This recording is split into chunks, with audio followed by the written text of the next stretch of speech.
Video आ रहा है? बिल्कुल बिल्कुल आ रहा है। चलिए just wait a second. Video आ रहा है?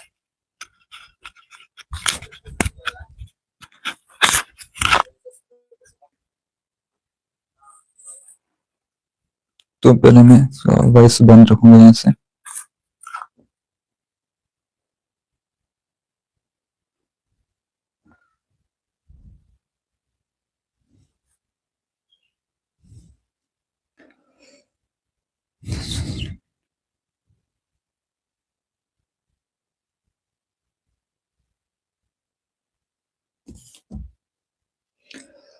हेलो हेलो, अस्सलाम वालेकुम वरहमतुल्लाहि वबरकातुहू। उम्मीद करता हूँ आप सब खैरियत से होंगे और मजे में होंगे। जैसा कि आप सबको पता है कि मैंने आपको बोला था कि संडे को 2 बजे हम लाइव आएंगे एंड एक वीडियो हम रिकॉर्ड करेंगे, जिस वीडियो में हम डिस्कस करेंगे क्लास 12 सोल्यूशन लेक्चर नंबर 6, जिसका नाम है वेपर प्रेशर। एंड पहली बार हम इस चैनल पर लाइव क्लास कर रहे हैं, तो लाइव स्टार्ट होने से पहले इसको कुछ टाइम लगा, बिकॉज कि अभी मुझे लाइव करना सीधे से नहीं आ रहा है, क्योंकि मेरे पास यहाँ पर एक टैब पड़ा है जिस पर मैं देख रहा हूँ कि लाइव आ रहा है कि नहीं आ रहा है। बस आप कमेंट सेक्शन में बताओ कि आपको वॉइस आ रही है कि नहीं आ रही है, बस इतना बताओ, मैं वीडियो को स्टार्ट करूंगा।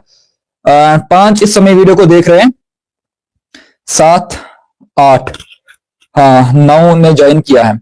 तो बस आप देखिए कि आपको वीडियो लाइव आ रहा है कि नहीं आ रहा है। तो और स्क्रीन का मुझे बताओ कि स्क्रीन आपको सारी आ रही है कि नहीं आ रही। तो चलिए हम टाइम वेस्ट नहीं करेंगे, हम अपना इस वीडियो को स्टार्ट करेंगे एंड जिसमें हमने पढ़ाना है वेपर प्रेशर। तो सबसे पहले बेसिक से डिस्कस करेंगे व्हाट इज वेपर प्रेशर। हम वेपर प्रेशर किस चीज को बोल रहे हैं, वेपर प्रेशर है क्या, एंड वेपर प्रेशर में हमने क्या क्या डिस्कस करना है।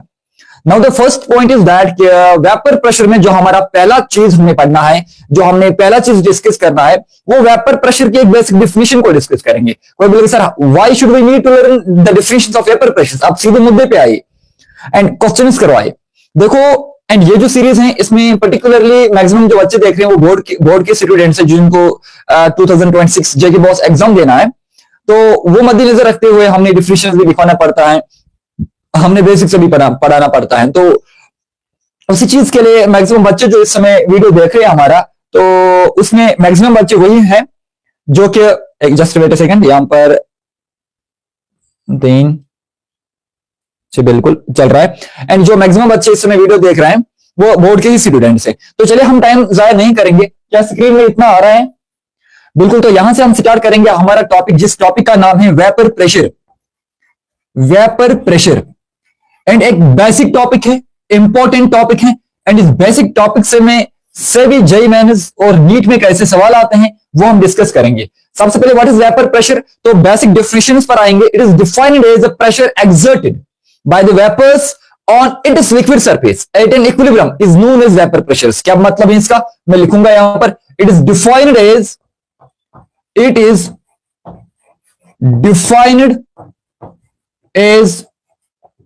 the pressure, it is defined as the pressure exerted, it is defined as the pressure exerted by the vapors, it is defined as the pressure exerted by the vapors on its liquid surface, on its liquid surface, on its liquid surface come at an equilibrium। it is defined as a pressure exerted by the liquid surface at an equilibrium।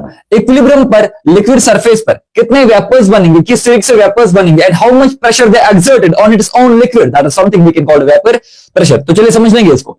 हमने देखा it is defined as a pressure exerted, कितना pressure exert होगा by the vapors, कौन करेगा, vapors किस पर, on its own liquid, on its liquid surface, अपने ही liquid surface पर, कब, at an equilibrium, जब उसमें क्या आएगा, equilibrium आएगा। what is equilibrium, equilibrium को यहां पर समझ लेंगे थोड़ा सा। ये equilibrium क्या है, जब रेट ऑफ इवोपरेशन, जब रेट ऑफ इवोपरेशन बराबर होगा रेट ऑफ कंडेंसेशन, जब रेट ऑफ इवोपरेशन बराबर होगा रेट ऑफ कंडेंसेशन। अब इवोपरेशन क्या है, कंडेंसेशन क्या है, उसको भी डिस्कस करेंगे। एंड पॉइंट नंबर 3 जो आपने सबसे पहले याद रखना पड़ेगा, that is more volatile liquid, more volatile liquid, जो ज्यादा वोलेटाइल लिक्विड होगा, more volatile liquid possess more vapour pressure and vice versa. More volatile liquid जो है वो मोर वेपर्स बनाएंगे एंड वाइस वर्सा। एंड उसके बाद पॉइंट नंबर 4, उसके बाद डिस्कस करेंगे इसको डिटेल में। Point number 4, SI unit. अगर कोई बोलेगा what is the SI unit, this is the basic thing that you should need to now. SI unit of vapour pressure is, vapour pressure का SI unit क्या है? हम बोलते हैं वेपर प्रेशर का एसआई यूनिट होता है, देखो प्रेशर जो है इसको हम लिखते हैं force by area, that is force का यूनिट होता है न्यूटन, एरिया का यूनिट होता है metre square, that is newton metre square, और वी कैन से इसका यूनिट होता है pascal. This is the SI unit of vapour pressures. And इसके और भी कुछ यूनिट्स हैं, लाइक हम इसका यूनिट्स लेते हैं, some other units of vapour pressures are like atmosphere हम लेते हैं, या कभी कभार हम बार में भी इसको लिखते हैं, कभी कभार हम टॉर में भी इसको लिखते हैं, कभी कभार हम MMHg में भी लिखते हैं। एंड ये और भी बहुत सारे यूनिट्स किसके हैं? प्रेशर के हैं। तो वेपर प्रेशर्स के सबसे पहले वेपर प्रेशर को डिस्कस करेंगे। वेपर प्रेशर को डिस्कस करने के लिए मेरे पास एक कंटेनर है। क्या है मेरे पास? एक कंटेनर। एंड यू नो ये जो कंटेनर है हमने अज्यूम किया इस कंटेनर में यहां पे इस कंटेनर में इतना जो हमारे पास है that will be the liquid. ये कोई लिक्विड है, इस कंटेनर में हमारे पास क्या है? लिक्विड। एंड ये कंटेनर है, इस कंटेनर में हमने लिक्विड भरा है। अब देखो ये लिक्विड जो है ये वेपर कब बनाएगा? यानी इस कंटेनर में जो हमारे पास ये लिक्विड है ये वेपर कब बनाएगा भाईजान? ये लिक्विड वेपर तब बनाएगा जब आप इस लिक्विड को हीट दोगे, एंड जब आप इस लिक्विड को टेम्परेचर दोगे ये लिक्विड कन्वर्ट होने लगेगा गैस में, यानी वेपर्स में कन्वर्ट होने लगेगा। दैट इज जब लिक्विड से वेपर बनेगा उस प्रोसेस को हम बोलते हैं इवापोरेशन। उस प्रोसेस को हम बोलते हैं इवापोरेशन। दैट मीन्स यहां से इवापोरेशन होगा, यहां से इवापोरेशन होगा। अब जब इवापोरेशन हुआ तो हमने अज्यूम किया कि यहां पर ये लिक्विड के मॉलिक्यूल्स हैं, ये लिक्विड के मॉलिक्यूल्स हैं यानी वेपर्स हैं, उन्होंने इवापोरेशन किया, लिक्विड ने इवापोरेशन किया तो वेपर्स बना। अभी वेपर्स जब वापस आएंगे, वापस कहां आएंगे? ये वापस इसी लिक्विड में आएंगे, उसको हम बोलेंगे कंडेंसेशन। यानी जब वेपर्स कन्वर्ट होंगे लिक्विड में, that is something we can called condensation. That is something we can called condensations. तो यहां पर दो प्रोसेस हुए, एक साइड से इसमें इवापोरेशन होने लगा, दूसरे साइड से में इसमें कंडेंसेशन होने लगा। एंड एक टाइम आएगा ये जो इवापोरेशन की रेट है और ये जो कंडेंसेशन की रेट है, यहां से इवापोरेशन यहां से condensation, evaporation condensation, once a time will come and that time the rate of evaporation will be equal to rate of condensations. And उस समय पर इक्विलिब्रियम आ जाएगा, एंड उसी इक्विलिब्रियम पर हम डिफाइन करेंगे अपने इस टॉपिक को, that is something we can called vapour pressure. Is this correct everyone? Now the question is, अब यहां से जब आपने इसको हीट दिया तो क्या बना? वेपर्स। अब ये वेपर्स जो है ये किसमें कन्वर्ट हुए? अपने ही इस लिक्विड सरफेस पर। एंड उस समय इक्विलिब्रियम आपने तो डिफाइन किया, बट वेपर प्रेशर कैसे डिफाइन करेंगे? वेपर प्रेशर का मतलब जो वेपर्स बन रहे हैं एंड वो वेपर्स अपने ही उस लिक्विड सरफेस पर कितना प्रेशर एक्सर्ट करेगा, एंड उस प्रेशर को हम बोलते हैं वेपर प्रेशर। यानी एक बर्तन है मेरे पास, एक कंटेनर है मेरे पास, इस कंटेनर से वेपर्स बना, और कंटेनर्स में ऑब्जेक्ट, ठीक, मैं कश्मीरी में थोड़ा सा इसको समझाने की कोशिश करूंगा। इसी कंटेनर्स में ये ऑब्जेक्ट वेपर बनावा, यानी कश्मीर पर आप क्या शक्ल बनाओ वेपर। एंड यूसी वेपर ये वेपरी कंटेनर्स इनसाइड इते लगाने, ये वेपरी कंटेनर्स हेरमी साइड इते कूलाइट करने, ये हर एक साइड से इस कंटेनर में कूलाइट करेगा, but the condition will be container closure होना चाहिए। अगर ये container closure that means vapours यहां से भी कूलाइट कर रहे हैं, यहां से भी कूलाइट कर रहे हैं, यहां से भी कूलाइट कर रहे हैं, तो वो एस्केप नहीं कर रहे, वो भाग नहीं रहे। अगर वो वेपर्स एस्केप नहीं कर रहे हैं, भाग नहीं रहे, तो वो वेपर्स एक समय पर वापस आ जाएंगे, एंड वापस वो जो पानी के जो कतरे हैं वो गिरेंगे अपने ही उस लिक्विड सरफेस पर, एंड उसको हम बोलेंगे vapour pressure. Now the point is that ये जो हमारे पास कंटेनर था, एंड इस कंटेनर के अंदर बहुत सारे वाटर मॉलिक्यूल्स हैं, बिल्कुल, एंड इस सरफेस पर भी बहुत सारे वाटर मॉलिक्यूल्स होंगे, ऑब्वियसली होंगे। कंटेनर के अंदर भी वाटर मॉलिक्यूल्स हैं, एंड इस सरफेस पर भी वाटर मॉलिक्यूल्स हैं। अब ये जो कंटेनर के अंदर मॉलिक्यूल है, ये जो कंटेनर के अंदर मॉलिक्यूल है, इसके अंदर जितने भी मॉलिक्यूल्स होंगे उनको हम बोलेंगे बल्क। क्या बोलेंगे? बल्क। एंड जो सरफेस पर है दैट इज सरफेस। यानी हम दो तरीके के फिनोमिना पढ़ते हैं, बल्क फिनोमिना और सरफेस फिनोमिना। बल्क का मतलब इनसाइड, सरफेस का मतलब जो एक सरफेस पर होंगे, बाहर जो हमें दिखाई देता है, दैट इज सरफेस फिनोमिना। किसी ने मैसेज कमेंट किसी ने शायद की, just wait a second, comments दो तीन यहां पर आ रहे हैं।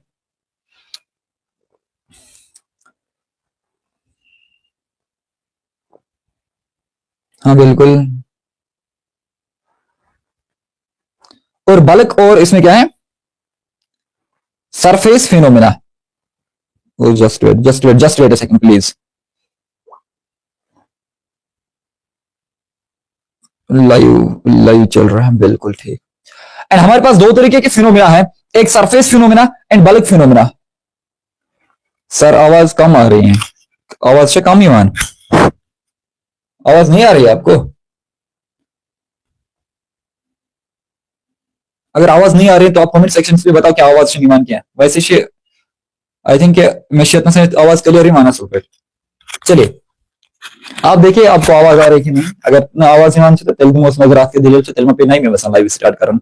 चलिए बस आए टॉपिक पर। मैं क्या बोल रहा हूँ कि यहां पर दो तरीके के मॉलिक्यूल्स होंगे। एक मॉलिक्यूल्स जो बल्क में है, एक मॉलिक्यूल जो कहां पर है, बल्क में, एंड दूसरे मॉलिक्यूल कहां पर है, दूसरे मॉलिक्यूल जो है that will be in surface, वो कहां पर पाए जाए हैं, सरफेस पर। तो बल्क में भी मॉलिक्यूल्स हैं, सरफेस पे भी मॉलिक्यूल्स हैं। अब इंपॉर्टेंट क्वेश्चन क्या है, ये जो बल्क पे मॉलिक्यूल्स हैं, यानी पहला कंडीशन यहां पर है the molecules that are present in bulk, यानी मॉलिक्यूल्स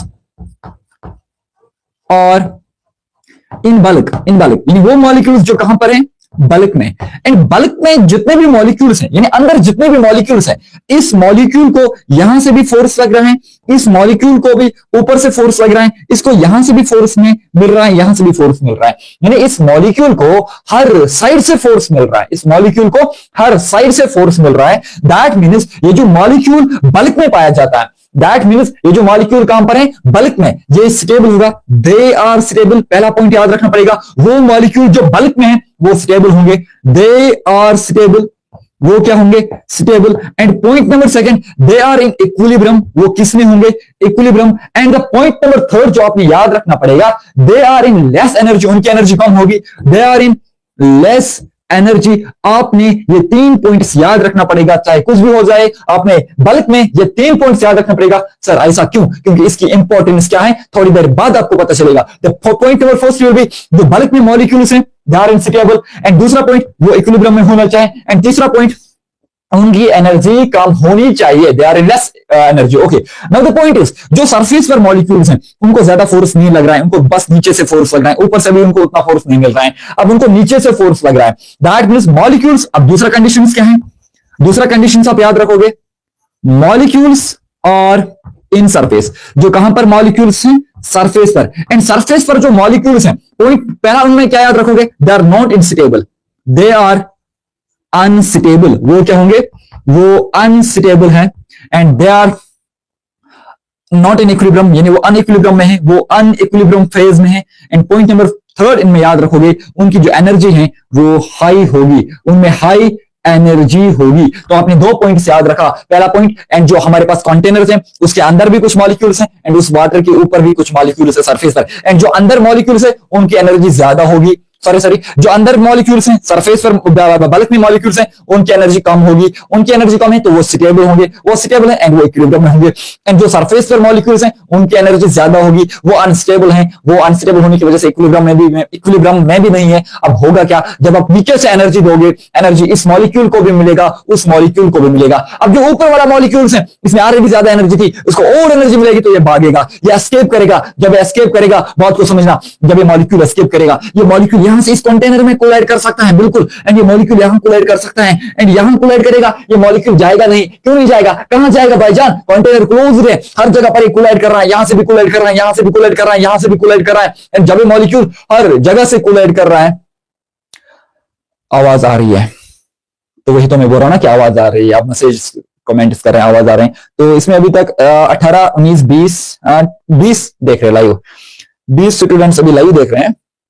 तो इसको और बड़ा, मैंने आपको बोला था कि अगर आपको लाइव पढ़ना है कम से कम 50 बच्चे तो आने चाहिए लाइव में, तो 50 से कम बच्चों को हम लाइव नहीं पढ़ाएंगे। तो आज मैंने पहला लाइव स्ट्रीम किया, अगर आने वाले समय में बाकी बच्चों को भी लाइव पढ़ना है तो कम से कम मेरे हर लाइव वीडियो में 50 स्टूडेंट्स आने चाहिए, एंड जो 2 बजे क्लास ज्वाइन करेंगे, एंड 2 बजे मेरा वीडियो लाइव हो जाएगा, एंड उनको अपने मोबाइल फोन सामने रखना पड़ेगा, एंड जो भी मैं पढ़ाऊंगा उनको लिखना पड़ेगा, तब जाकर दोबारा मैं लाइव करूंगा जब 50 बच्चे जुड़ेंगे लाइव में। अदरवाइज मैं रिकॉर्डेड ही लेक्चर अपलोड करूंगा, लाइव नहीं करूंगा। चलिए समझ लीजिए इस बात को। मैंने क्या बोला, जो अंदर मॉलिक्यूल्स हैं इसको हर साइड से फोर्स मिल रहा है, एंड बाहर जो मॉलिक्यूल्स हैं इसको हर साइड से फोर्स नहीं मिल रहा है। 2 तरीके के मॉलिक्यूल्स हैं। अब इंपॉर्टेंट, चलिए अब इंपॉर्टेंट पॉइंट क्या है, अंदर भी मॉलिक्यूल्स हैं, बाहर भी मॉलिक्यूल्स हैं, तो बाहर वाले मॉलिक्यूल्स चलेंगे, बट जब एस्केप करेंगे, सॉरी जब एस्केप नहीं कर पाएंगे, क्योंकि यहां से कोलाइड करेंगे, यहां से कंटेनर में एक टाइम आएगा ये मॉलिक्यूल नीचे आएगा, एंड नीचे आने पर ये अपने ही उस लिक्विड सरफेस पर एक फोर्स, एक प्रेशर क्रिएट करेगा, एंड उस प्रेशर को हम बोलेंगे वेपर प्रेशर। उस प्रेशर को हम क्या बोलेंगे, वेपर। चले चल रहा है, लाइव नहीं आता है मुझे सीधे से लाइव करना, तो फिर भी ट्राई कर रहा हूं मैं लाइव पर आने का। तो चलिए, क्या मैं बोल रहा हूं कि जो ये मॉलिक्यूल्स है ना, एंड ये एस्केप करने की कोशिश करेंगे, बट हो क्या जाएगा, ये मॉलिक्यूल्स एस्केप नहीं कर पाएंगे। क्यों नहीं कर पाएंगे एस्केप? क्योंकि ये कंटेनर क्लोज है, एंड जब ये मॉलिक्यूल फिर से वापस नीचे आ जाएगा, उस समय ये एक प्रेशर क्रिएट करेगा, एंड उस प्रेशर को हम बोलेंगे vapour pressure. Now the condition is, अगर आपको ये वेपर प्रेशर की कहानी समझ में आया, अब मेरे पास दो और कंटेनर हैं। एक कंटेनर मेरे पास क्लोज्ड कंटेनर है, एंड दूसरा कंटेनर जो मैं यहां पर लूंगा, ये जो कंटेनर है ये ओपन कंटेनर है। क्या है? Open container, and this will be the closed container. ये मेरे पास क्लोज्ड कंटेनर है, एंड ये मेरे पास ओपन कंटेनर है। अब इस क्लोज्ड कंटेनर में हमारे पास वाटर है, इस क्लोज्ड कंटेनर में हमारे पास क्या है? वाटर, एंड इस ओपन कंटेनर में भी हमारे पास वाटर है। बट बात समझना, मैंने दोनों कंटेनर्स को हीट दिया, दोनों कंटेनर्स को मैं टेम्परेचर दे रहा हूं। अब इसमें वेपर्स बनेंगे, अगर इसमें वेपर्स बनेंगे एंड वो इवापोरेशन करेगा, एक साइड से इवापोरेशन होगा, दूसरे साइड से वही वेपर नीचे इस लिक्विड पर एक फोर्स एक्सर्ट करेंगे, एंड उसको हम बोलेंगे कंडेंसेशन से। एंड जब इवापोरेशन भी होगा, कंडेंसेशन भी होगा, एंड वो वेपर कितना फोर्स एक्सर्ट करेगा अपने ही इस लिक्विड सरफेस पर, अपने ही इस नीचे वाले लिक्विड सरफेस पर, उसको हम बोलेंगे वेपर प्रेशर्स। बट यहां देखिए, तो इसका मतलब क्लोज्ड कंटेनर्स में वेपर्स बनेंगे, तो क्लोज्ड कंटेनर में जो वेपर प्रेशर है वो भी बनेगा। बट ओपन कंटेनर की बात करेंगे, इसमें जो वेपर्स हैं वो एस्केप करेंगे, वेपर्स बनेंगे वो एस्केप करेंगे, क्योंकि ओपन है, वेपर्स भाग रहे हैं। तो इसमें जितने भी वेपर्स बनेंगे वो मैक्सिमम वेपर्स इसमें, यहां सारे के सारे वेपर्स इसमें क्या करेंगे? एस्केप करेंगे। जब इसमें वेपर्स एस्केप करेंगे तो उसकी वजह से वेपर प्रेशर नहीं होगा। बट जनरली मैं बताऊंगा, क्लोज्ड कंटेनर में वेपर्स तो बन रहे हैं, वेपर प्रेशर भी बन रहा है, बट ओपन कंटेनर की बात करेंगे, ओपन कंटेनर्स में वेपर्स बन रहा है, बट वेपर प्रेशर कम बनेगा एज कंपेयर टू क्लोज्ड। कोई बोले सर जो वेपर्स है वो सारे भाग रहे हैं, वेपर्स भाग रहे हैं, बिल्कुल भाग रहे हैं, वो कंटेनर के साथ कोलाइड जनरली नहीं करेंगे, क्योंकि वो भाग रहे हैं तो वेपर्स नहीं बनाएंगे, तो उसकी वजह से वेपर प्रेशर नहीं आ जाएगा। बट जो कंटेनर के बाहर है, कंटेनर के बाहर भी कुछ है ना, तो बोलिए सर कंटेनर के बाहर क्या है? देखो, बाउंड्री दो तरीके के होते हैं, रियल बाउंड्री, इमेजिनरी बाउंड्री, या एडियाबैटिक बाउंड्री, या डायथर्मिक बाउंड्री। अब यहाँ पर एक और बाउंड्री है, इमेजिनरी बाउंड्री, जिसको आप नहीं देख पा रहे हो।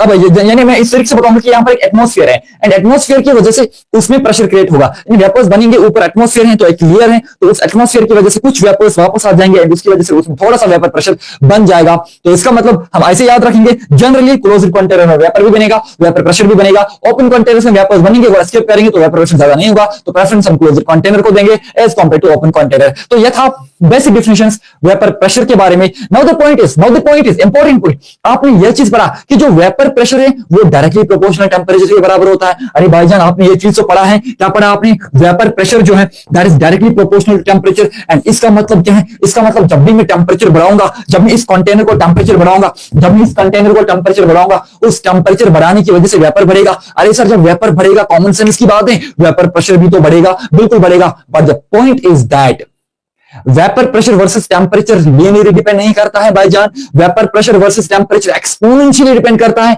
एंड ये वेपर प्रेशर वर्सेस टेम्परेचर जो है ये लीनियरली डिपेंड नहीं कर रहा है। तो वेपर प्रेशर और टेम्परेचर में इस तरीके से वेपर्स नहीं बनेंगे। वो किसकी वजह से बनेंगे और किस तरीके की वजह से बनेंगे? वो एक्सपोनेंशियली की वजह से बनेंगे। अबे भाई, लीनियरली और एक्सपोनेंशियली में क्या फर्क है? बस 2 मिनट दीजिए, आपको लीनियरली और एक्सपोनेंशियली समझ में आ जाएगा। मैं यही पर लिखूंगा जो वेपर प्रेशर है, मैं यही पर लिखूंगा जो वेपर प्रेशर्स हैं ये लीनियरली डिपेंड नहीं करता है। वेपर प्रेशर एंड जो टेम्परेचर है ये लीनियरली डिपेंड नहीं करता है। एंड वेपर प्रेशर और टेम्परेचर जो है ये एक्सपोनेंशियली डिपेंड करेगा। अरे लीनियरली का मतलब क्या है? लीनियरली का मतलब इस तरीके से समझ लेंगे, अगर टेम्परेचर बढ़ा तो वेपर बढ़ा, दैट इज ट्रू। अगर टेम्परेचर बढ़ा, वेपर बढ़ा, that will be true. But the condition is it, अगर टेम्परेचर डबल हुआ, on doubling the temperature we can not say the vapour pressure will be double. यानी linearly इसी तरीके से depend करेगा। यानी लीनियरली में जो ग्राफ बन रहा है ना, वो ये वाला ग्राफ बनेगा। अगर यहां से टेम्परेचर है, यहां से वेपर प्रेशर है, and this will be the linear. And vapour pressure versus temperature का ग्राफ जो है वो लीनियरली नहीं बनेगा मेरे भाई,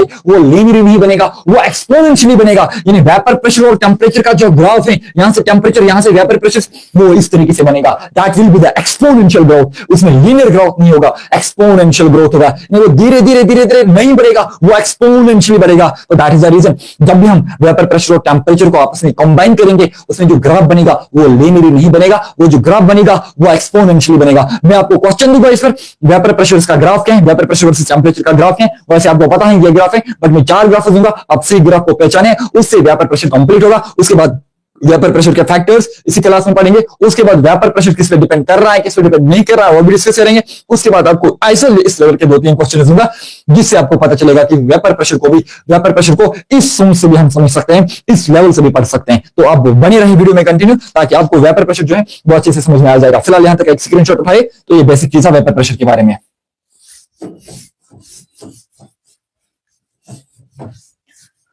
मैंने आज तक कभी लाइव किया नहीं, तो पहली बार लाइव किया, एंड वो भी आपकी डिमांड पर। अदरवाइज लाइव पढ़ाना यहां पर इस बोर्ड पर थोड़ा मुश्किल है।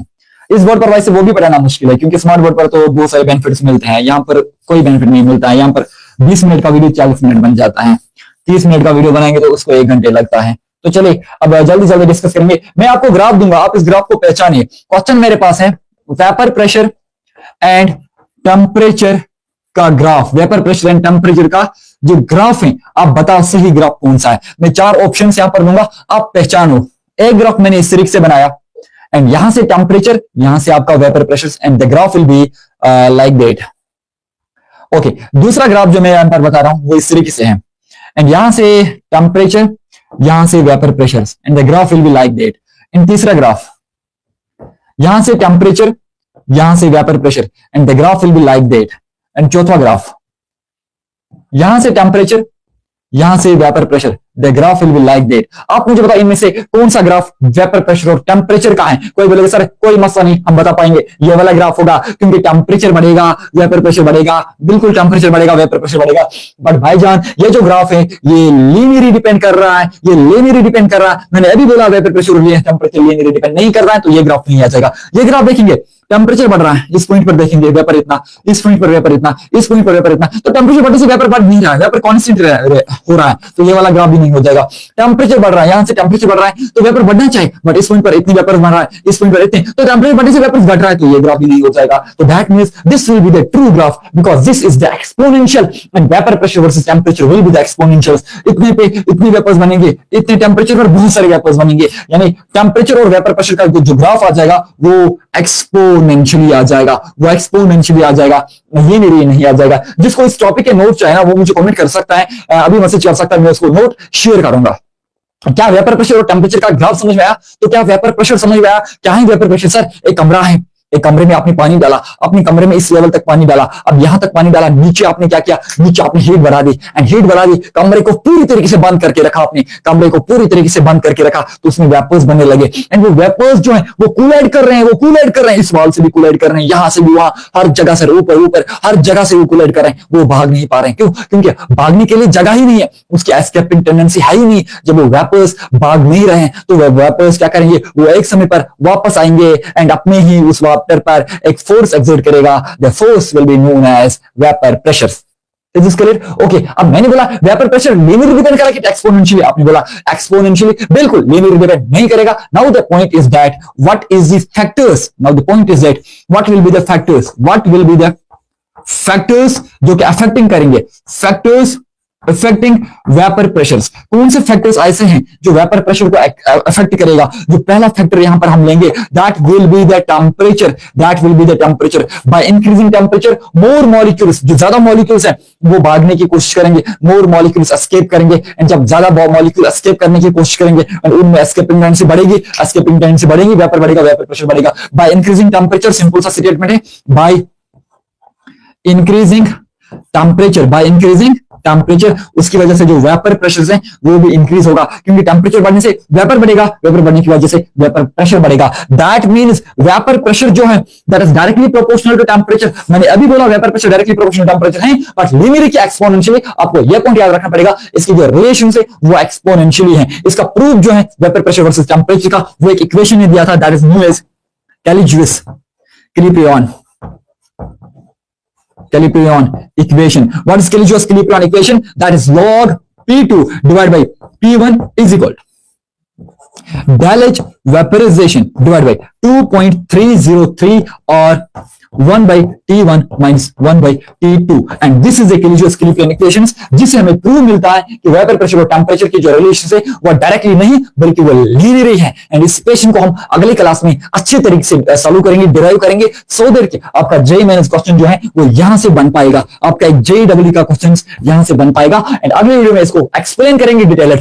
फिलहाल समझ लिया हमने, वेपर प्रेशर टेम्परेचर जो ग्राफ है वो हमने बना लिया। एंड वेपर प्रेशर और टेम्परेचर लीनियरली डिपेंड नहीं कर रहा है, वो एक्सपोनेंशियली डिपेंड कर रहा है। तो पहला फैक्टर क्या है, टेम्परेचर बढ़ने से वेपर प्रेशर बढ़ेगा। एंड दूसरा जो फैक्टर है that is one of the important factor, that will be the nature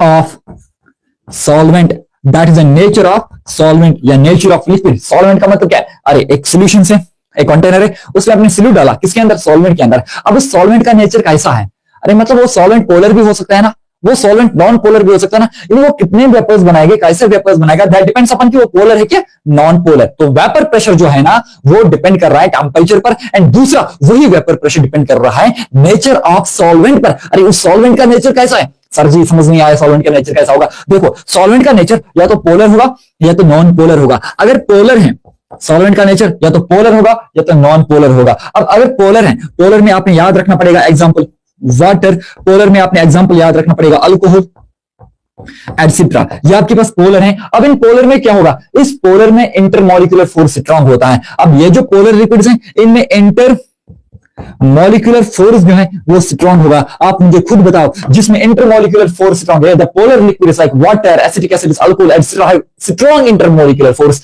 and due to strong intermolecular force the escaping tendency will be less, and if the escaping tendency will be less that means they form less vapours, and if they form less vapours that means it is vapour pressure will also be less. This will be the polar liquids. If we talk about non-polar liquid is that liquid is for just like we will give the examples of non-polar like benzene, hexene, toluene. These are the non-polar liquids. And non-polar liquids में force of attraction weak होता है. In non-polar liquids, the force of attraction will be weak. If the force of attraction in non-polar liquids is weak, that means its escaping tendency will be increased. If the escaping tendency of non-polar liquids will be increased, that means therefore more vapors. If therefore more vapors, its vapor pressure will be increased. Simple conditions है, simple concepts है. Polar और non polar, polar में क्या होगा, water, acetic acid, इनके examples लीजिए। इनमें intermolecular force क्या है, स्ट्रांग। अगर इंटरमॉलिक्यूलर फोर्स स्ट्रांग है दैट मींस इनमें एस्केपिंग टेंडेंसी जो होगा, इनमें एस्केपिंग टेंडेंसी जो है वो कम है। अगर एस्केपिंग टेंडेंसी कम है ये कम वेपर्स बनाएंगे। अगर वेपर कम बनेगा तो इनमें वेपर प्रेशर भी कम होगा। किनमें, पोलर में। तो याद रखना पोलर में इंटरमॉलिक्यूलर फोर्स स्ट्रांग होता है, एंड इंटरमॉलिक्यूलर फोर्स स्ट्रांग होने की वजह से भागने की टेंडेंसी कम है। कोई बोले सर इंटरमॉलिक्यूलर फोर्स स्ट्रांग होने की वजह से भागने की टेंडेंसी कम क्यों है? अरे भाई अगर बॉन्ड स्ट्रांग है, अगर आपको उसके साथ बॉन्डिंग स्ट्रांग है, वो किसी और के साथ भागेगी नहीं, क्योंकि आपकी बॉन्डिंग स्ट्रांग है। इंटरमॉलिक्यूलर फोर्स स्ट्रांग होना चाहिए ना, तभी तो बॉन्डिंग स्ट्रांग होगी ना। एंड जब बॉन्डिंग स्ट्रांग होगी तभी तो आप टेंशन के फ्री हो, क्योंकि वो भागेगी नहीं किसी और के साथ, क्योंकि आपकी बॉन्डिंग स्ट्रांग है। तो that is the important point, क्योंकि इंटरमॉलिक्यूलर फोर्स स्ट्रांग होगा, एस्केपिंग टेंडेंसी कम, एस्केपिंग टेंडेंसी कम, वेपर प्रेशर कम, आपकी परेशानी भी कम। ओके, अगर नॉन पोलर होगा, अगर नॉन पोलर होगा, नॉन पोलर में आपने एग्जांपल्स रखना पड़ेगा बेंजीन, यानी बेंजीन, टॉलरीन, ईथर या हेक्सेन।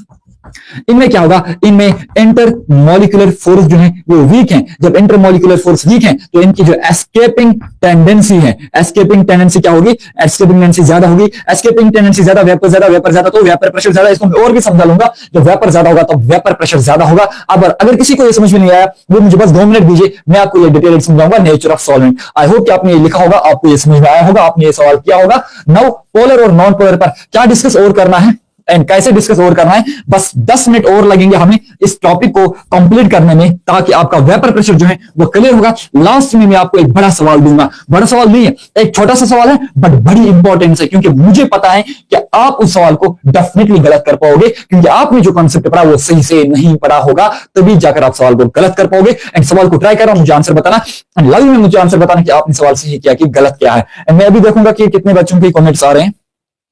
जस्ट वेट,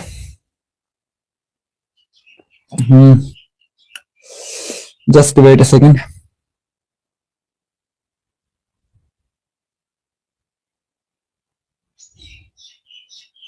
बाकी कहां है, लाइव इतनी क्यों देख रहे हैं? जस्ट वेट, यहां पर मैं देख सकता हूं। हाँ कभी 10, कभी 15, कभी 12, अब 4, 8 क्या हो रहा है यार, लाइव देखिए ना सब, तभी तो मजा आ जाएगा ना पढ़ाने में, वरना तो इसमें मजा ही नहीं है।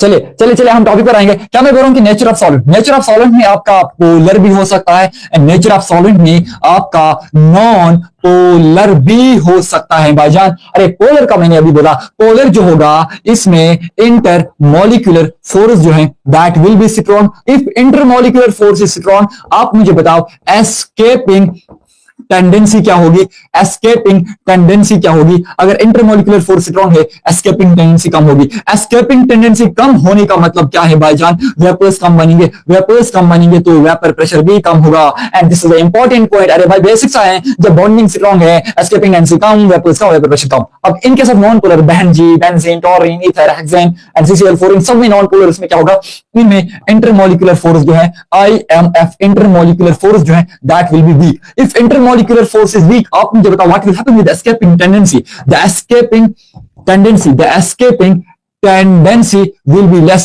will be increased. If the escaping tendency will be more, that means they form more vapors. If they form more vapors, that means it is vapor pressure will also increases. And this is the difference between polar and non-polar। यहां पर इनके साथ nature of solvents में कैसे vapours किसमें ज्यादा बनेंगे। अब now important point is that कि अगर, अब ये इंपॉर्टेंट पॉइंट मैं यहां पर लिख सकता हूं, अगर फोर्स ऑफ अट्रैक्शन ज्यादा होगा, what will happen if force of attraction is increases, that means escaping tendency will be less। If escaping tendency is less, that means they form less vapors. If they form less vapors, that means it is vapor pressure is also less। Yes, okay, now if force of attraction is less, अगर force of attraction less है, that means escaping escaping tendency will be more। if escaping tendency will be more, that means they form more vapors। if they form more vapors, that means its vapor pressure will be more। can we say the force of attraction is inversely proportional, vapor pressure? Yes, we can say that force of attraction is inversely proportional to vapor pressure। whenever there is strong force of attraction, the vapor pressure will be less। and you know vapor pressure is directly proportional to temperature। yes, whenever there is increased temperature, we can say the vapor pressure will be increased, but we cannot say when temperature double, we cannot say the vapor pressure will be double, because vapor pressure versus temperature not depends on linear, that depends on exponentially। and there is a point whenever the vapor pressure, whenever force of attraction increases, we can say the vapor pressure will be decreased। that is the reason in case of polar there is strong intermolecular force, and in case of non-polar there is weak intermolecular force। then what happens if there is strong intermolecular force, they form less vapor pressures। whenever force of attraction is strong, vapor pressure will be less। and in case of this, they are weak intermolecular force, that means whenever force of attraction is less, they form more vapors। that is the reason यहां पर vapors ज्यादा बना। क्या ये आपको समझ में आया? क्या ये बेसिक सा चीज आपको समझ में आया? इसको एग्जांपल इस तरीके से समझ लेंगे, अगर मेरे पास वाटर है, क्या है वाटर, एंड मेरे पास दूसरे एग्जांपल में है बेंजीन, दूसरे एग्जांपल में है बेंजीन। मैंने अभी आपको बोला वाटर पोलर है, बेंजीन नॉन पोलर है, तो वाटर में जो बॉन्डिंग होगी that will be the strong, and एक वाटर मॉलिक्यूल इधर है, ये मॉलिक्यूल इस वाटर मॉलिक्यूल के साथ जुड़ा होगा, इस वाटर मॉलिक्यूल के साथ जुड़ा होगा, इस वाटर मॉलिक्यूल, एंड ये सारे वाटर मॉलिक्यूल सब एज्यूम कर रहे हैं इस तरीके से जुड़ रहे हैं, इस तरीके से जुड़ रहे हैं। जब ये मॉलिक्यूल्स इस तरीके से जुड़ रहे हैं, आप मुझे बताओ इनमें इंटरमॉलिक्यूलर फोर्स क्या होगा? आप बताओगे सर अभी तो आपने ही पढ़ा है इंटरमॉलिक्यूलर फोर्स स्ट्रॉन्ग होगा। ओके, मैं बताऊंगा अभी इनमें वेपर प्रेशर क्या होगा। आप बोलोगे सर अभी आपने बताया जिसमें इंटरमॉलिक्यूलर फोर्स स्ट्रॉन्ग होगा उसमें वेपर प्रेशर कम होगा। ओके, अब इनके साथ बेंजीन हमने एज्यूम किया ये एक मॉलिक्यूल्स है, ये दो मॉलिक्यूल्स है, यहाँ पर अट्रैक्शन जो है बेंजीन में जो अट्रैक्शन है हमने एज्यूम किया बेंजीन में जो अट्रैक्शन एज्यूम किया बेंजीन में अट्रैक्शन वीक होगा, दैट मींस इसमें इंटरमॉलिक्यूलर फोर्स जो है वो वीक है। तो क्या हुआ आप बताओगे सर अभी तो आपने बोला जिसमें इंटरमॉलिक्यूलर फोर्स वीक होगा उसमें वेपर प्रेशर ज्यादा होगा। And this is the examples of water and benzene, इनके साथ पोलर एंड नॉन पोलर। तो ये चीज आपने समझ लिया कि वेपर किस पे डिपेंड कर रहा है, वेपर प्रेशर किस पे डिपेंड कर रहा है, अमाउंट वेपर प्रेशर किस पे डिपेंड कर रहा है। सबसे पहले आप याद रखोगे टेम्परेचर, टेम्परेचर बढ़ने से वेपर बढ़ेगा। वेपर प्रेशर किस पे डिपेंड नहीं कर रहा है, वो डिपेंड नहीं कर रहा है वेपर प्रेशर किस पे डिपेंड कर रहा है, दूसरा factor nature of solvent, and nature of solvents में पोलर याद रखोगे, नॉन पोलर, पोलर में intermolecular force strong, vapour pressure कम, नॉन पोलर में intermolecular force weak, vapour pressure strong बन जाएंगे, ज्यादा बन जाएंगे। But now the point is that vapour pressure किस पे डिपेंड नहीं कर रहा है, vapour pressure does not depends upon, किस पे डिपेंड नहीं कर रहा है, इस पे डिपेंड कर रहा है। तो ये आपने समझ लिया। Now my point is that vapour pressure किस पे डिपेंड नहीं कर रहा है, डज नॉट डिपेंड्स ऑन, किस पे वेपर प्रेशर डिपेंड नहीं कर रहा है। आप मुझे बताओ वेपर प्रेशर किस पे डिपेंड नहीं कर रहा है। The first point is that vapour pressure does not depends upon amount of liquid, how much liquid we take, इस पे डिपेंड ही नहीं करेगा वेपर प्रेशर। तो the first point I will write here, vapour pressure does not depends on, does not depends on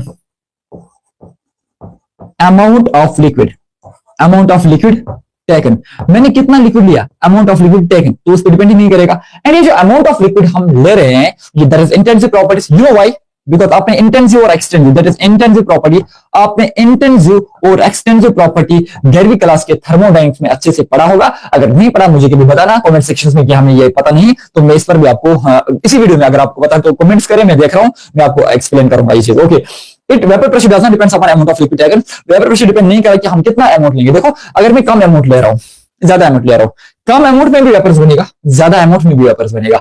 हाँ वो अलग बात है कि ये कम अमाउंट है, इसको ये जल्दी बॉयल हो जाएगा, जल्दी वेपर्स बनेगा, एंड वो ज्यादा अमाउंट है, उसको वेपर्स बनने में टाइम लग जाएगा, बट वेपर्स यहां भी बनेंगे वहां भी बनेंगे, उस पर डिपेंड नहीं कर रहा है कितना मैं लिक्विड ले रहा हूं। दूसरा, shape of the container, shape of the container, shape of the container, container की कौन सी शेप है, देखो this is the basic thing. मेरे पास एक कंटेनर है, इसकी शेप इस तरीके से है, दूसरा कंटेनर है, इसकी शेप लाइक दैट है, तीसरा कंटेनर है, इसकी शेप इस तरीके से है, चौथा कंटेनर है, उसकी शेप इस तरीके से है। अब कंटेनर की कौन सी शेप है, चाहे कंटेनर की ये शेप है, इसमें भी वाटर है, फॉर एग्जाम्पल इसमें भी वाटर है, इसमें भी वाटर है, इसमें भी वाटर है, एंड सबको मैं टेम्परेचर दे रहा हूं।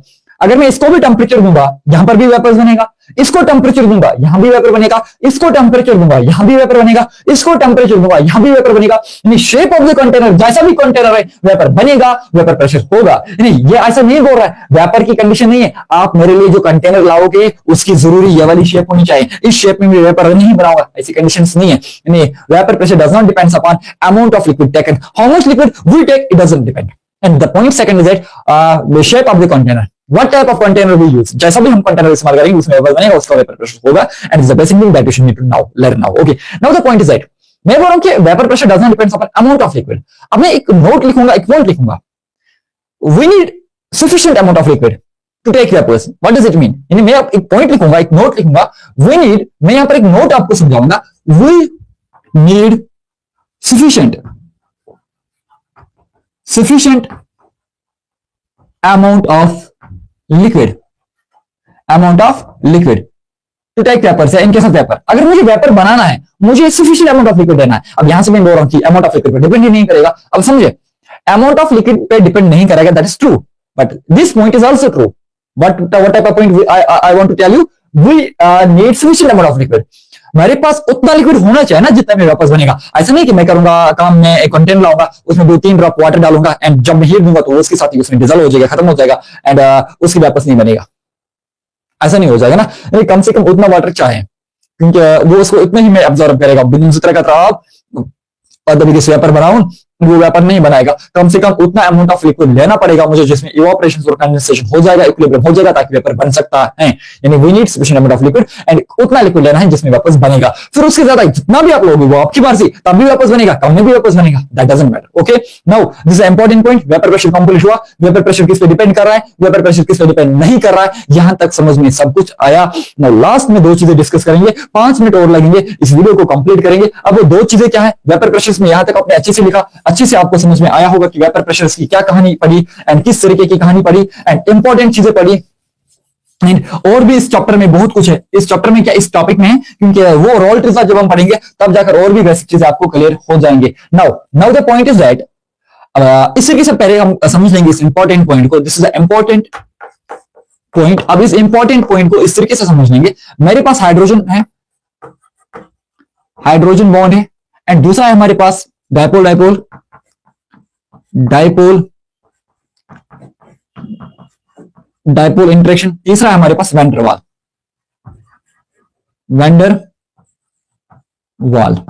यू नो हाइड्रोजन जो है, इसमें हाइड्रोजन बॉन्डिंग होगी बिल्कुल, एंड हाइड्रोजन बॉन्डिंग जो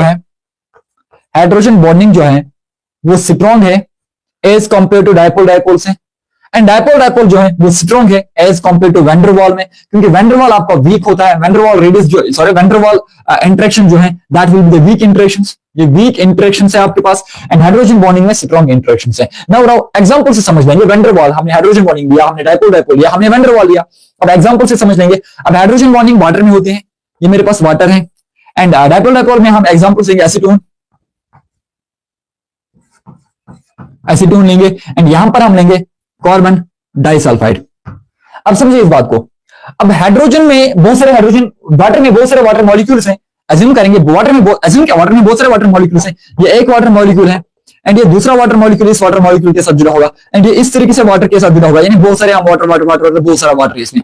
अब इस वाटर में जो बॉन्डिंग है, यहां पर Hb इंटरेक्शंस होगा, यहां पर Hb इंटरेक्शन होगा, दैट मींस यहां पर हाइड्रोजन बॉन्डिंग इंटरेक्शंस होगा। बिल्कुल, क्योंकि वाटर में जो इंटरेक्शंस होगा वो कौन सी इंटरेक्शंस होगा, hydrogen bonding interactions. Now the point is this is acetone. In case of acetone, in case of acetone ये carbon double bond oxygen CH3। Okay, अब यहां पर मेरे पास दूसरा एसीटोन है, carbon double bond oxygen CH3। Okay, now the point is that अब इस एसीटोन, ये एक एसीटोन है, दूसरा एसीटोन है, एसीटोन और एसीटोन के बीच में भी बॉन्डिंग होगी। हाँ, इसमें जो इंटरेक्शन होगा that is DD interaction. DD interaction मतलब डायपोल डायपोल इंटरेक्शन। एंड यहां पर कौन सी इंटरेक्शन हुई, हाइड्रोजन, यहां पर कौन सी इंटरेक्शन हुई, डायपोल। अब इनके साथ दिस कार्बन है, sulphide, sulphur sulphur. Okay, now ये नॉन पोलर है आपका, ये आपका नॉन पोलर है, इसमें फोर्स वीक होगा। आप मुझे बताओ सबसे ज्यादा इंटरेक्शन कहां पर है? यू नो कि hydrogen bonding interaction is greater than dipole dipole interactions and dipole dipole interaction is greater than this interactions. That means सबसे ज्यादा इंटरेक्शंस यहां पर हुआ। अरे भाईजान, ये पॉइंट इधर ही है, ये पॉइंट इधर ही है। सबसे ज्यादा इंटरेक्शंस यहां पर हुआ, उससे कम यहां, उससे कम यहां। अगर यहां सबसे ज्यादा इंटरेक्शंस हुआ, दैट मींस यहां पर फोर्स ऑफ अट्रैक्शन सबसे ज्यादा है ना। अरे ये बात समझ लीजिए, इस पॉइंट को समझ लीजिए। अगर यहां पर Hb इंटरेक्शन सबसे ज्यादा है, that means that the force of attraction सबसे ज्यादा यहां पर होगा। बिल्कुल, अगर यहां पर फोर्स ऑफ अट्रैक्शन ज्यादा होगा तो मुझे बताओ यहां के वेपर्स क्या होंगे? अरे सर, फोर्स ऑफ प्रेशर बढ़ेगा, वेपर प्रेशर कम होगा, तो यहां पर वेपर प्रेशर कम होगा। दैट मींस जहां फोर्स ऑफ प्रेशर ज्यादा, वहां वेपर प्रेशर ज्यादा। एंड ये ऑर्डर बॉन्डिंग का है। आप मुझे वेपर प्रेशर का ऑर्डर बताओ, तो आप बोलोगे वेपर प्रेशर ऑफ वाटर जो है वो कम होंगे। किससे? वेपर ऑफ एसीटोन से। ओके, उसके बाद सबसे कम जो वेपर प्रेशर बनेगा तो वो होगा, सबसे ज्यादा जो वेपर प्रेशर होगा वो होगा vapour pressure of carbon disulphide. And this is the order of vapour pressure and this will be the order of bonding and this will be the order of bonding. ये आपने याद रखना पड़ेगा। ऊपर जो ऑर्डर है ये बॉन्डिंग का ऑर्डर है एंड नीचे जो ऑर्डर है ये वेपर प्रेशर का ऑर्डर है। एंड बॉन्डिंग के ऑर्डर का इनवर्स ही वेपर प्रेशर का ऑर्डर होगा। क्या आप इस पॉइंट को समझ पा रहे हो? अगर आप इस पॉइंट को समझ पा रहे हो, जरा मुझे इस एक और पॉइंट का जवाब दीजिए, अच्छे से समझ लीजिए, अच्छे से जवाब दीजिए। सेकंड एग्जांपल मेरे पास है ethanol, glycol, glycerol. And you know ये मेरे पास इथेनॉल है एंड ये मेरे पास ग्लाइकॉल है एंड ये मेरे पास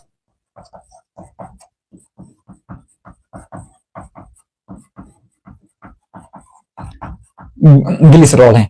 आप मुझे कमेंट सेक्शन में बताना कि आपने क्लास में इतना पढ़ा, क्या आपने स्कूल में इतना पढ़ा या आपने कोचिंग में इतना पढ़ा। अगर ये इससे अलावा पढ़ा तो मुझे आप मैसेज करना, मुझे वो भेजना, ताकि मैं अगले टाइम पे कोशिश करूंगा कि आपको वो चीजें भी पता हो अगर मैंने कहीं मिस किया होगा। वैसे मुझे नहीं लग रहा कि मैंने कुछ मिस किया है। हाँ, ज्यादा से ज्यादा क्वेश्चन प्रैक्टिस हो सकते हैं, क्योंकि कुछ क्वेश्चन ऐसे हैं जो कि हम यहाँ स्किप करते हैं। स्किप क्यों करते हैं? क्योंकि टाइम नहीं मिलता है क्वेश्चन प्रैक्टिस करवाने के लिए, क्योंकि वीडियो फिर ज्यादा लंबा हो जाता है एंड यहाँ पर क्वेश्चन प्रैक्टिस करवाना एक मुश्किल टास्क होता है हमारे लिए। तो मैं कोशिश कर रहा हूँ कि क्वेश्चन हम कम यहाँ पर करें, ताकि जब तक मेरा चैप्टर कंप्लीट हो जाएगा फिर मैं एक सेशन होगा, लाइव सेशन 1 घंटे 2 घंटे का, उसमें हम बहुत सारे क्वेश्चन प्रैक्टिस करेंगे। ओके, एंड दूसरी बात कि हमारा जो व्हाट्सएप चैनल से वो ज्वाइन कर लीजिए, क्योंकि वहां पर हम डेली आपको क्वेश्चन भेजेंगे। Now the important point is ये इथेनॉल एंड ग्लाइकॉल और ग्लिसरॉल। आप मुझे बताओ मैक्सिमम हाइड्रोजन बॉन्डिंग यहाँ की वहां है, यहाँ है। तो अगर ग्लिसरॉल में मैक्सिमम, अगर यहाँ पर मैक्सिमम H बॉन्डिंग है तो यहाँ पर क्या है? यहाँ पर मिनिमम, यहाँ पर सबसे कम, यहाँ पर ज्यादा हाइड्रोजन बॉन्डिंग होगी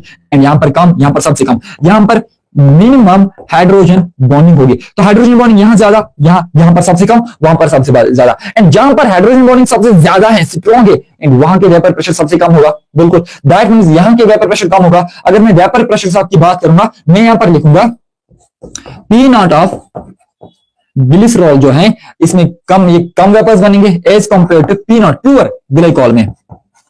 ओके, एंड सबसे कम बनेंगे, सबसे ज्यादा बनेंगे P0 ऑफ इथेनॉल में। एंड ये ऑर्डर बनेगा वेपर प्रेशर का, यानी उसका इनवर्स ऑर्डर वेपर प्रेशर का। देखो यहां पर बॉन्डिंग ज्यादा है तो वेपर्स कम होगा, तो वही तो हमने लिखा, यहां पर वेपर्स कम, यहां पर बॉन्डिंग इससे कम इससे कम बॉन्डिंग है तो इससे ज्यादा वेपर्स है, यहाँ पर बॉन्डिंग इससे कम तो सबसे ज्यादा वेपर्स बना। ओके, अगर ये आपने समझ में लिया तो जाते जाते एक सवाल को कर लीजिए, जाते जाते एक सवाल को कर लीजिए। एंड ये सवाल आप जिसको आ जाएगा एंड इसको स्क्रीनशॉट उठाए, इस चीज को आप स्क्रीनशॉट उठाए, अच्छा है, अच्छे से स्क्रीनशॉट उठाए। मैं एक टाइम आपको दे रहा हूं एंड आई होप कि आपने इसका स्क्रीनशॉट उठाया होगा, आई होप कि आपने इसका स्क्रीनशॉट उठाया होगा। अब एक सवाल है, इस सवाल को कर लीजिए आप। एंड सवाल क्या है, आपने वेपर प्रेशर कैलकुलेट करना है। सवाल इस तरीके से है, सवाल इस तरीके से है, एक कंटेनर है हमारे पास, इसका टेम्परेचर 300 केल्विन दिया है एंड दूसरा कंटेनर है हमारे पास, इसका टेम्परेचर 400 केल्विन दिया है एंड इसका जो प्रेशर है वो दिया है 1.2 एटमॉस्फेयर एंड आपने इसका प्रेशर निकालना है। एंड ऑप्शन ए हमारे पास है, जेडब्ल्यू का सवाल है, option A 1.10 atmosphere, option B जो हमारे पास है that is 1.20 atmosphere, option C जो हमारे पास है that is 1.60 atmosphere, option D जो हमारे पास है दैट इज 1.80 एटमॉस्फेयर। आप मुझे बता सही ऑप्शन कौन से, ए बी सी डी। कैसे करोगे, देखो आपको एक बेसिक फार्मूला पता है कि P डायरेक्टली प्रोपोर्शनल T है। Okay, that is P1 T1 बराबर होगा P2 T2। What should we want to calculate, हमें क्या कैलकुलेट करना है, क्या P1 दिया है, देखो P1 तो दिया है, क्या T1 टेम्परेचर दिया है, बिल्कुल T1 का टेम्परेचर इतने केल्विन दिया है। हमें बताना है कि जब हम 300 से 400 केल्विन के बीच में जाएंगे, जब हम यहां से यहां बढ़ेंगे, प्रेशर P2 का कितना होगा। That means P1 is given, T1 is given, T2 is also given, T2 is 400, this is T2. What want to calculate, we want to calculate P2. Okay, that means P2 is equal to P1 T2 divided by T1। करें solve, P2 is equal to P1 कितना है, P1 that is 1.2 into P1, T2 कितना है, T2 that is 400 divided by and T1 कितना है 300। जब आप इसको सॉल्व करोगे आपका P2 आ जाएगा 1.6 एटमॉस्फेयर, 1.60 एटमॉस्फेयर आपका आ जाएगा।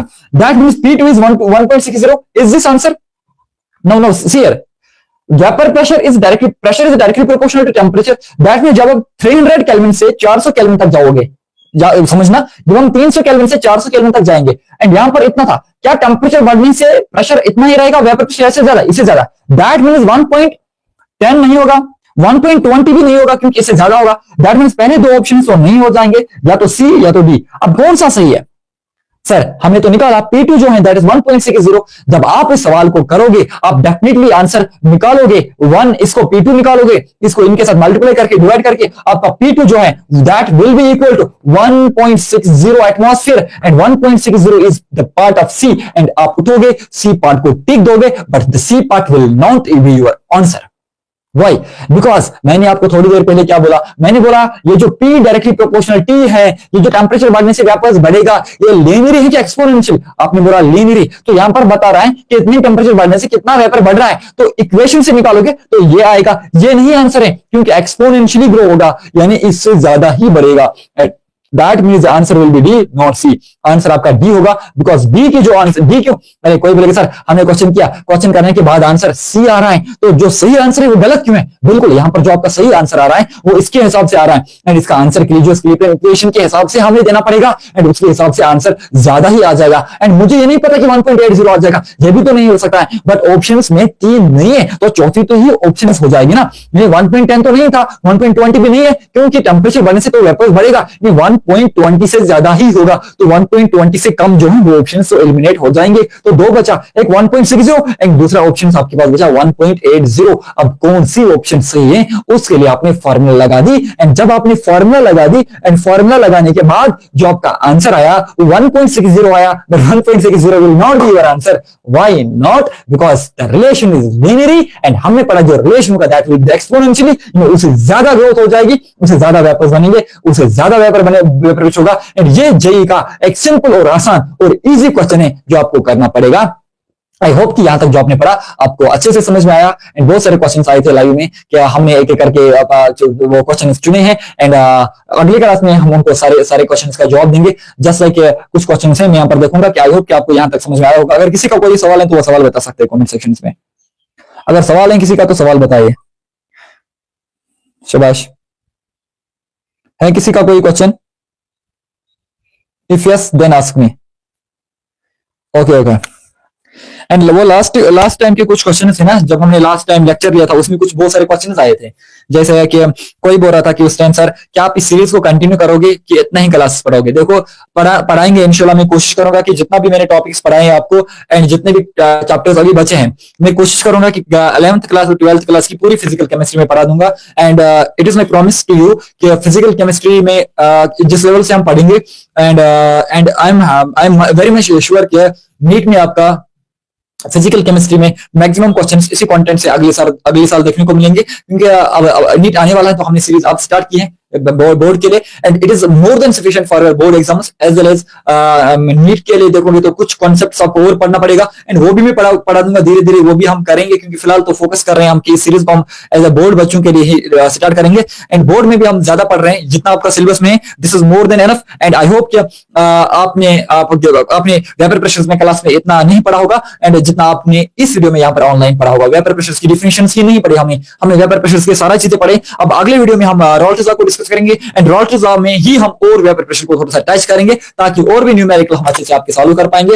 एंड अच्छे से आप प्रिपरेशन कर लीजिए। बाकी रही बात की दूसरे बच्चे की, हमारे पास जो कमेंट मैसेज आ रहे थे, क्योंकि लाइव वीडियो चल रहा था तो 2-3 कमेंट्स मैंने देखे थे एंड इससे पहले भी लास्ट में जो मैं पोस्ट अपलोड किया उस पोस्ट में भी बहुत सारे कमेंट्स आए थे। And the question was that अगर आप इसी तरीके से पढ़ाओगे तो हमारा सिलेबस कंप्लीट नहीं होगा। देखो मैं आपका सिलेबस कंप्लीट करवाने के लिए नहीं आया हूं, क्योंकि क्या ही मैं अकेले वीडियोस बनाऊंगा, वहां से मैं ऑफलाइन भी पढ़ा रहा हूँ, यहाँ से आपका सिलेबस। तो it is very tough for me कि ये मैनेज करना कि मैं आपका सिलेबस कंप्लीट करवाऊंगा। दैट इज बी ऑनेस्ट कि मैं नहीं कर पाऊंगा आपका सिलेबस कंप्लीट।